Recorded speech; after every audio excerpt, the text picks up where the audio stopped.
Bonjour tout le monde, merci de votre présence.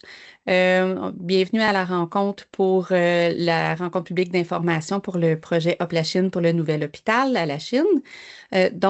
Aujourd'hui, on va vous faire on va pouvoir vous présenter les dernières mises à jour. On voulait souhaiter la bienvenue particulièrement à Madame Chantal Bouchard, qui est l'attachée politique de Monsieur Ciccone. Merci de votre présence. Pendant la rencontre, vous aurez l'occasion de poser des questions par le question-réponse par clavardage et on pourra répondre aux questions à la fin de la rencontre. Donc, n'hésitez pas si vous souhaitez des précisions. Sans plus attendre, je vais donc, on va pouvoir commencer la présentation. Voici on peut changer de diapo. Pour aujourd'hui, donc, on va vous présenter là, l'ordre du jour. Il y a l'évolution des travaux. Ensuite, il y aura par la SQ qui va être présenté par Axar. Ensuite, l'échéancier qui sera présenté par Claude Lemieux, qui est notre chargé de projet pour le projet. Mise à jour relative aux soins que je vais présenter là, au niveau de la mise à jour clinique. Et ensuite, il y aura les différents moyens de communication qui seront présentés. Et on a également un membre de la Fondation, qui est Geneviève Levac, avec nous, qui va pouvoir faire un petit mot également. Puis ensuite, il y aura la période de questions pour répondre aux questions que vous aurez mis dans le questions et réponses. Donc, je vais passer la parole à Martin pour faire votre partie. Merci Myriam. Donc, on va vous présenter quelques photos là, qui montrent l'avancement du projet. Les premières photos vont concerner la finition extérieure. Donc, on voit ici là, une vue au coin là, de la 16e et Saint-Antoine. Et vous voyez que si vous avez eu l'occasion de passer par là, que le revêtement extérieur est pratiquement terminé. Et puis, sur l'autre photo aussi, donc vous allez voir la façade Saint-Antoine. Cette photo-là date de juillet. Cette façade-là, elle est presque terminée. Il reste les grilles, donc les persiennes pour la ventilation et les ouvertures qu'on gardait de façon temporaire, qu'on va commencer à fermer bientôt, les ouvertures qui servaient à entrer les matériaux à l'intérieur. Prochaine photo. Donc, à droite, à gauche, là, on voit un autre angle là, de la 16e, puis à droite, on est plus vers on est sur la 16e aussi. Donc, même chose, là. Donc, le revêtement extérieur sur chacun des niveaux est presque terminé entièrement, sauf la ligne du milieu qui est le niveau 4, mais à l'heure actuelle, c'est presque terminé. Donc ici, on voit la dernière phase des travaux extérieurs de construction, appelons ça comme ça, donc de travaux extérieurs, qui est l'abri des ambulances.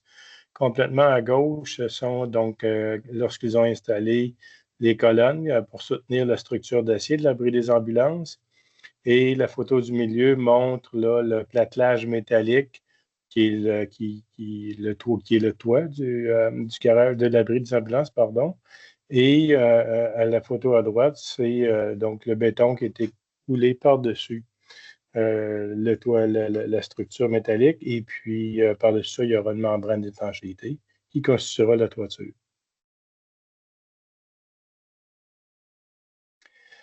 Maintenant, donc, du côté de l'électromécanique, ici, on est au niveau 7, nous montre l'avancement des travaux en électricité qui sont assez bien avancés, qui vont nous permettre de procéder au démarrage bientôt là, des équipements électromécaniques, notamment de la salle mécanique au niveau 4.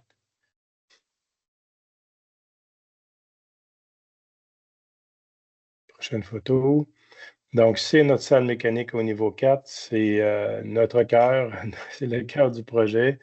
Donc, on voit plus à la photo à gauche, plus les systèmes de chauffage et de refroidissement, et à droite, les conduits de ventilation là, tout ça va permettre d'avoir un environnement contrôlé là, dans chacun des étages. Les prochaines photos vont montrer plus l'aspect de la finition. Donc, vous voyez donc à gauche ce qu'on appelle les dépressions des salles de bain. Là. Donc, c'est les nivellements qui permettent à l'eau de s'écouler vers les drains. Et à droite, c'est la salle de bain finie, complètement finie, donc avec tous les accessoires qui sont là, céramique au mur, revêtement de plancher. Donc, le niveau d'avancement est assez bon là, au niveau de la finition intérieure. Prochaine photo. Au niveau des planchers, même chose. Donc, ici, c'est des travaux de nivellement de plancher. On vient là, niveler les dalles de béton qui ont été bétonnées pour avoir une surface, une certaine planéité. Et une fois que le taux nivelant est fait, qu'on a nivelé les planchers, on vient installer les revêtements de plancher. Dans ce cas-ci, cette photo-ci, au niveau 3, c'est du plancher souple.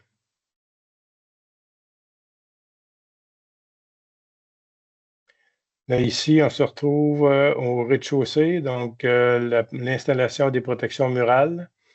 Et puis, à gauche, pardon, à droite, c'est la fermeture des murs au niveau 6, qui est le dernier étage qu'on a entamé en dernier. Et là, on est en train de fermer des murs en gyps au niveau 6.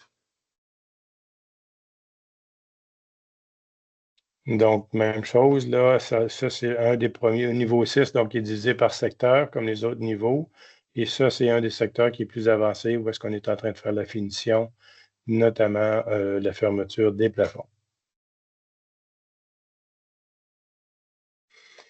Et ça, c'est le dernier secteur au niveau 6, qui est le moins avancé, là. Donc, vous voyez qui est encore, il commence les joints et les plafonds ne sont pas encore faits, mais ça s'en vient bien.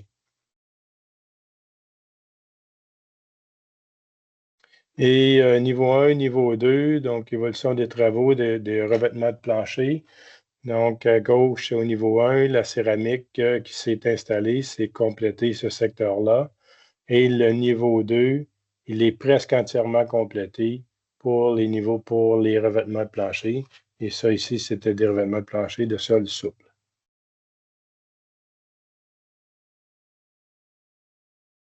Ensuite, donc, à gauche, l'installation des portes au niveau 2, qui est une des dernières étapes dans les travaux de finition. Et donc, qui est l'installation des portes et la quincaillerie.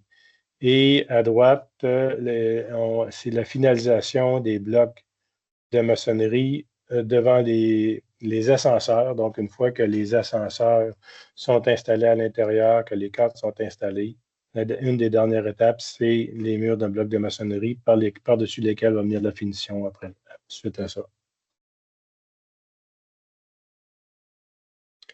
Et puis, installation du mobilier, donc niveau 2, qui est notre niveau qui est le plus avancé. Vous voyez, les plafonds sont fermés et puis le mobilier est installé donc dans ce secteur-là. Même chose ici, donc une autre vue, on voit tout le mobilier qui est installé. Le niveau 2 est presque entièrement terminé.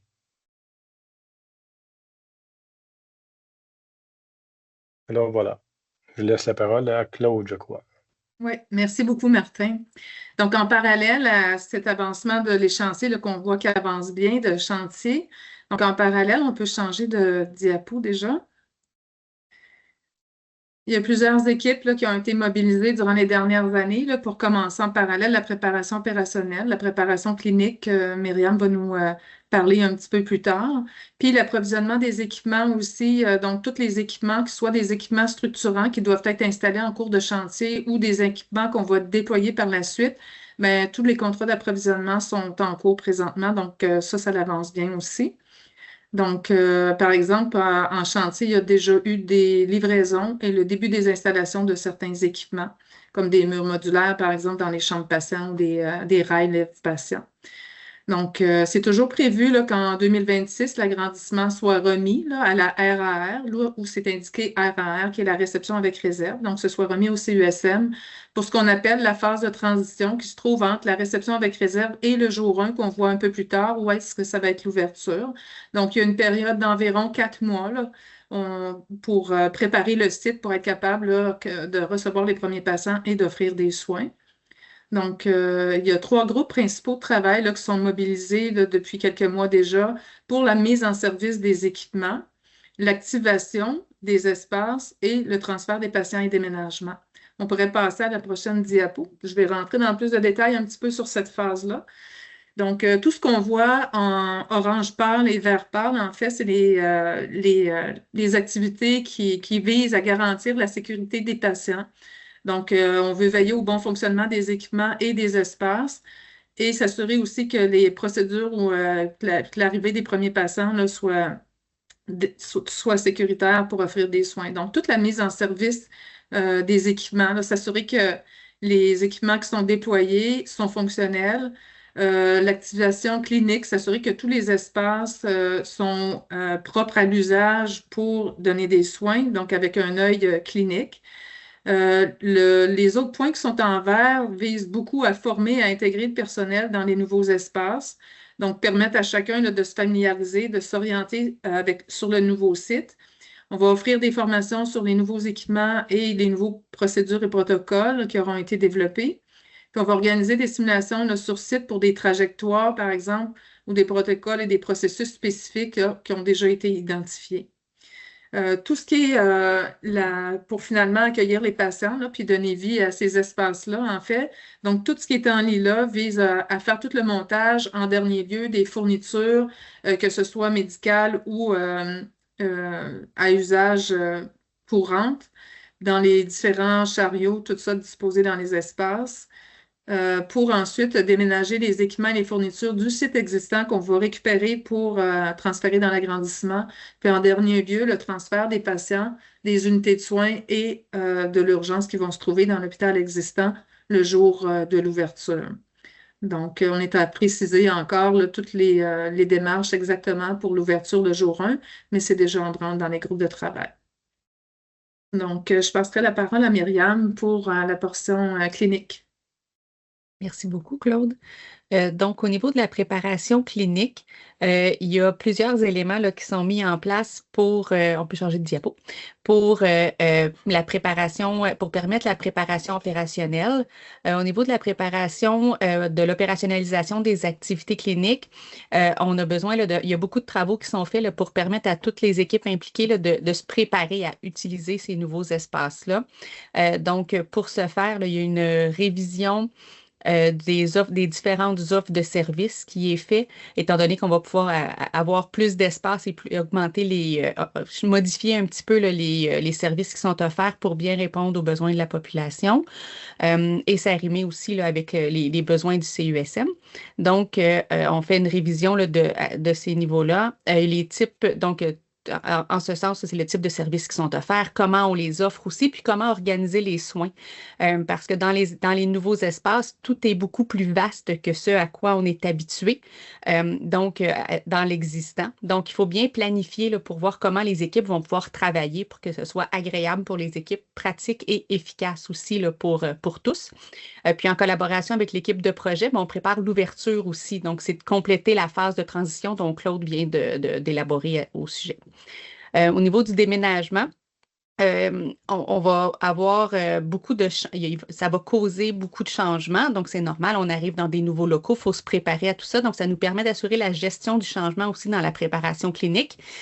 Donc à ce niveau-là, mais c'est les équipes de projet et les gestionnaires là, qui transmettent de l'information aux équipes de soins pour être, à mesure que les éléments sont connus, donc à mesure qu'on progresse dans les planifications puis dans les différents éléments, avec la préparation clinique, mais ça nous permet d'avoir les discussions avec les équipes pour s'assurer qu'on peut ajuster ce qui est requis ou de s'assurer là, que vraiment ça convienne pour les équipes également.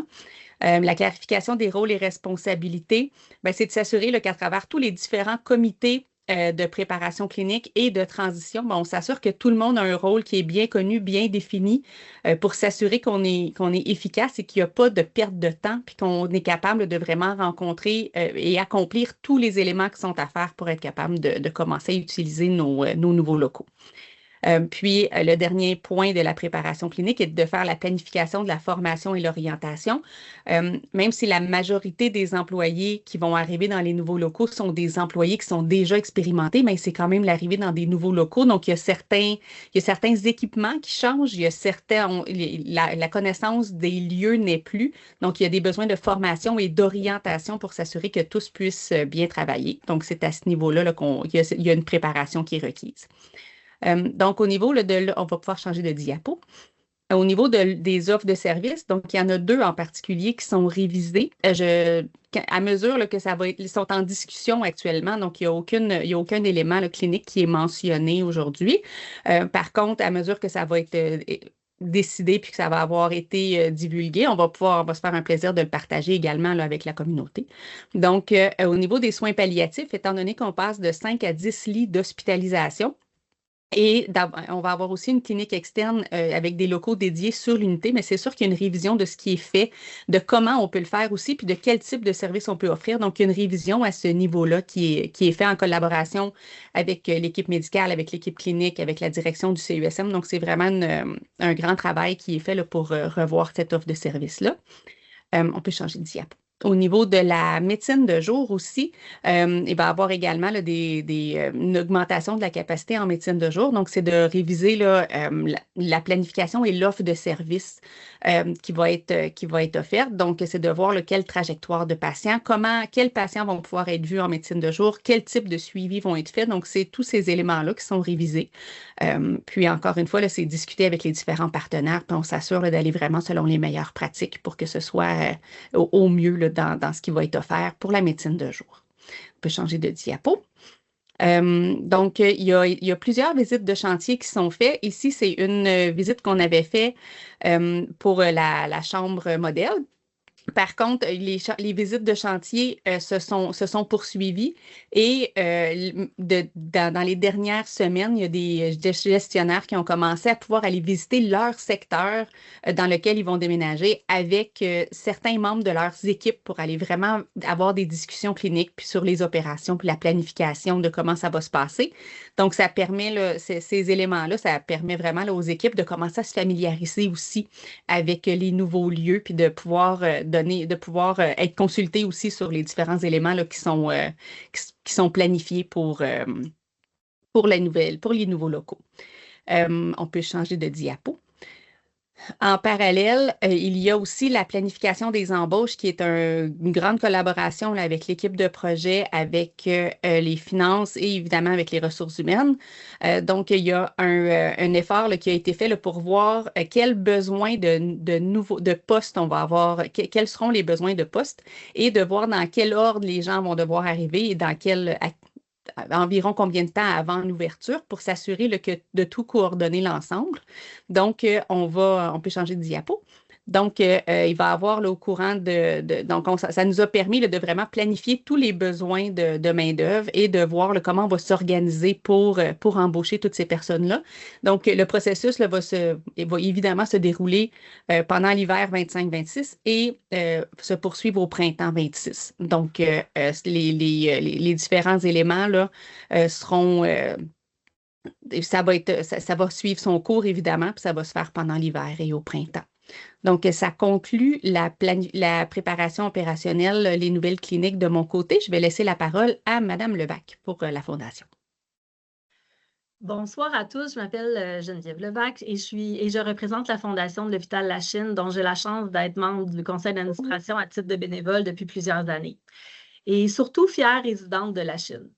Je suis ici aujourd'hui, c'est parce que La Chine, j'ai profondément à cœur l'hôpital La Chine. La communauté de La Chine, c'est chez moi. Et comme plusieurs d'entre vous, j'ai vécu des moments où la proximité et la qualité des soins offerts ici ont fait toute la différence. Permettez-moi de vous partager une anecdote très personnelle. Il y a quelques années, ma sœur a vécu une situation médicale extrêmement grave, un moment de grande peur pour notre famille. Et ce jour-là, j'ai compris la réelle valeur d'un hôpital de quartier. Avoir l'hôpital de La Chine à 5 minutes de chez moi lui a littéralement sauvé la vie. Cette gratitude-là, elle ne m'a jamais quittée. Et c'est aujourd'hui en grande partie une de mes motivations à m'impliquer dans la Fondation. Maintenant, j'aimerais vous parler de la campagne de financement de la Fondation. Notre campagne va très bien et c'est grâce à vous. L'objectif de la campagne, c'est d'acheter des équipements médicaux à la fine pointe de la technologie pour le futur de l'hôpital La Chine. Équipement qui n'est pas couvert par les budgets gouvernementaux. Petite information exclusive, nous pensons avoir atteint notre objectif de 5 millions. Toutefois, entre-temps, l'hôpital de La Chine ne cesse de s'améliorer et d'évoluer. L'hôpital nous demande donc du soutien pour l'équipement au bloc opératoire qui n'était pas prévu au départ, notamment pour accélérer les chirurgies orthopédiques, urologiques et ophtalmologiques. Donc, nous avons encore besoin du grand soutien du grand public pour subvenir aux besoins. Nous continuons aussi à soutenir les soins palliatifs et le pavillon Camille Lefebvre en finançant la musicothérapie et la massothérapie. Une autre belle initiative que nous lancerons en 2026 qui va nous aider à atteindre nos objectifs de campagne, c'est une belle initiative pour permettre aux donateurs d'inscrire leur nom ou le nom d'un être cher sur une dalle de la terrasse dans la nouvelle aile. Alors, cette campagne, ben, on veut remercier l'hôpital qui va nous permettre de reconnaître les donateurs ainsi.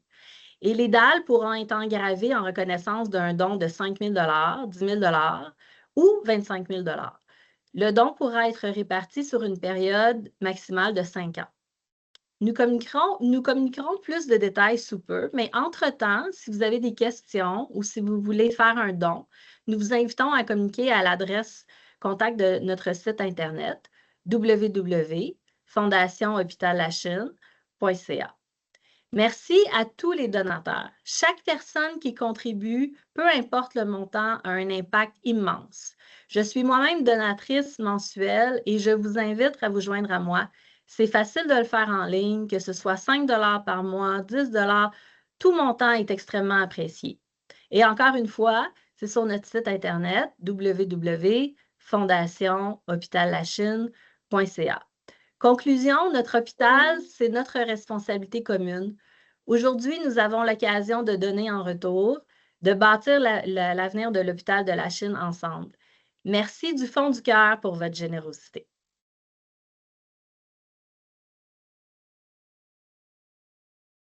Merci, Madame Levac. Bonjour tout le monde. Je suis Colleen Tim, présidente directrice générale adjointe du CUSUM. Je m'excuse pour mon retard, mes petits problèmes techniques. J'aimerais premièrement remercier tous les présentateurs, surtout Madame Levac et le support généreux de la Fondation. Juste un petit commentaire avant qu'on commence la période de questions. J'ai eu l'occasion moi-même de visiter le chantier il y a quelques semaines et j'ai été vraiment encouragée par tout le progrès que j'ai vu.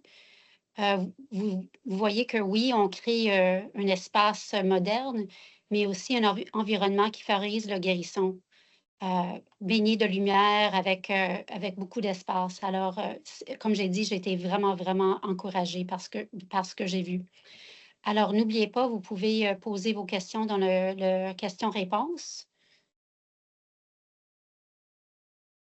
Monsieur Prince, est-ce qu'on a déjà des questions? Je n'ai pas de questions pour le moment.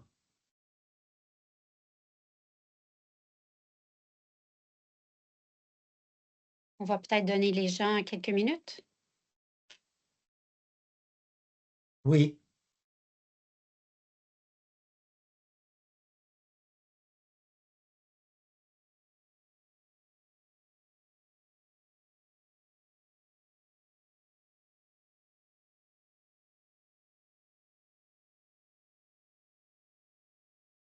Toujours pas de questions? Je n'ai pas de questions pour le moment. Alors, j'imagine que c'était très clair. Écoute, on vous remercie, puis bonne soirée à tout le monde.